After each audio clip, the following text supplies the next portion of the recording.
দুই বন্ধু গ্রাম থেকে শহরে রাস্তার দিকে হাঁটছিল। রাস্তা ছিল অনেক দীর্ঘ, রোদও প্রচণ্ড। হঠাৎ পিছনে থাকা বন্ধু বলল, বন্ধু, এত কষ্ট করে হাঁটছি কেন? বসে একটু বিশ্রাম নিয়ে চল।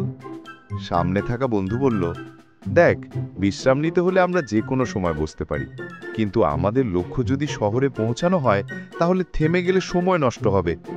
তখন পিছনের বন্ধু একটু রাগ করে বলল, তুই সব সময় এগিয়ে যাবি, আমি পিছনে পড়ে থাকব? আমার তো ইচ্ছেই করছে না হাঁটতে। তখন সামনে থাকা বন্ধু বলল, বন্ধু, জীবনের পথও এই রাস্তার মতো। এখানে ক্লান্তি আসবেই, কষ্ট আসবে, কিন্তু যারা থেমে যায় তারা কখনো লক্ষ্য পর্যন্ত পৌঁছাতে পারে না।